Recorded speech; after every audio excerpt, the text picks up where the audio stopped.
Okay, now this final image here, what I want to do is I want this picture to go in the middle. But there's a slight problem here.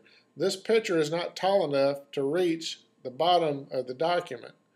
And remember I said you'd never want to resize your photos up. So what I'm going to have to do is use my crop tool, and I'm going to crop the picture.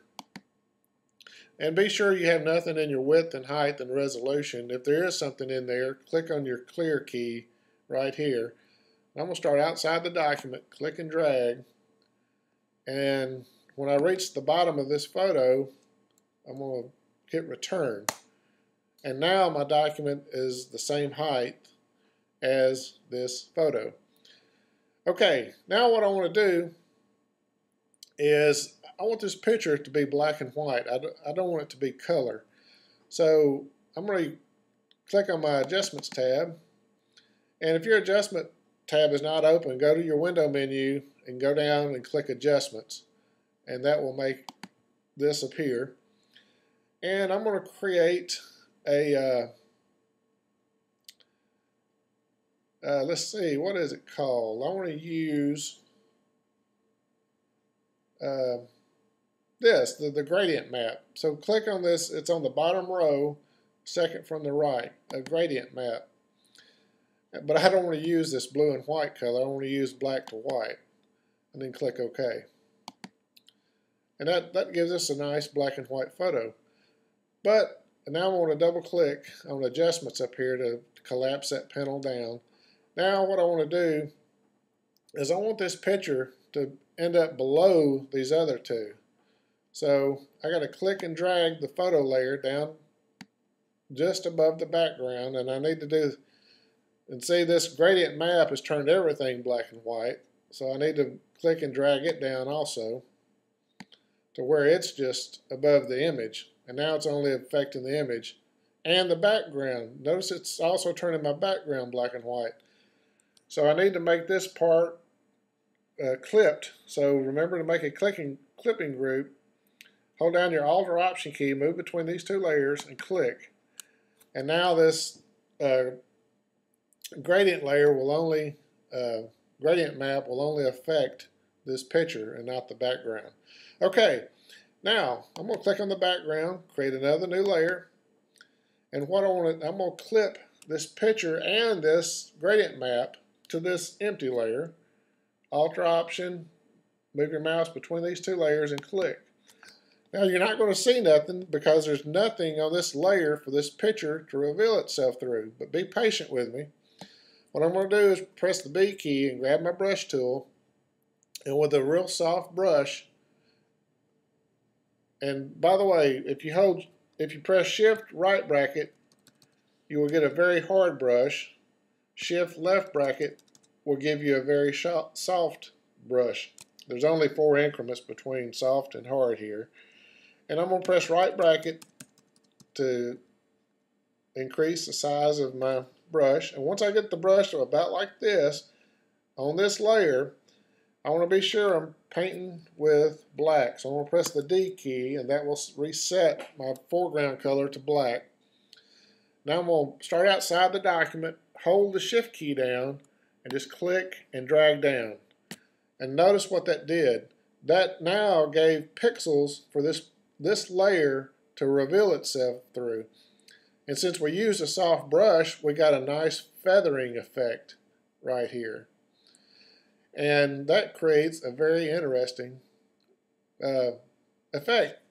And that's a new way, or an interesting way, to show your photos.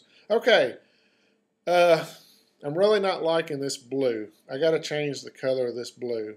So I'm going to click on the background layer. I'm going to click on this foreground color chip. And what I'm going to do is sample this tan here on his pants, and I'm going to click here and click OK. Now Option Delete or Alt Backspace to fill that. Now that's looking a lot better. And what I want to do now is experiment with a blend mode of this photo layer here in the middle. Right now it's set to normal. What does it look like if we go down to overlay? Whoops, I'm sorry. we want the we don't want to change the blend mode of the picture layer. We want to change the blend mode of this layer it's clipped to. So it's set to normal. What does it look like if we go down to overlay? Well, that's interesting. What does soft light look like? That's too faded. One last one I'd like to try is luminosity. Oh, I like that best of all. Looking at his skin tones, it's a little bright. So I'm going to click on this picture layer, and I'm going to go up to the opacity, and I'm going to drag the opacity down just a little bit. Yeah, that's somewhere around 90% maybe, 91. That looks good. Okay, that is not the overall finished effect.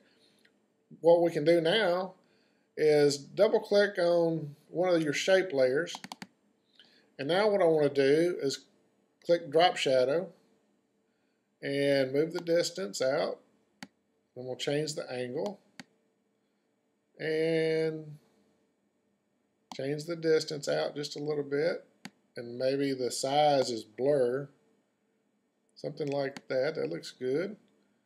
And what I also want to do is put a stroke on this, and we don't want a black stroke. What we want is a white stroke. So click and drag up to select white. We're going to increase. Now what I'm going to do is click inside the size dialog here and just use my up arrow key, and now I'm just watching. Ooh, also change position to inside so the corners are square. And using my up arrow key, I'm watching the picture. That looks good right there. Maybe a little more. Something about like that. Click OK. And you know, I can't stand it being vertical up and down. So with this shape selected, I'm going to press Command T and move outside it, and I'm going to rotate it just slightly, just a little bit. And now with this shape here, you notice we have an FX icon on here showing we've added some effects to that photo. Well, I want to copy them down to this layer 1. To do that, move your mouse over the FX, hold down the Option key, and that will copy, and click and drag down to this other photo layer. And that will copy everything to this photo layer. And I want to select this layer, Command T, to rotate it over to the left a little bit, and then hit return. And this is the finished collage effect. Well, I hope you enjoyed it. If you have any questions, you can email me. My name's Jack.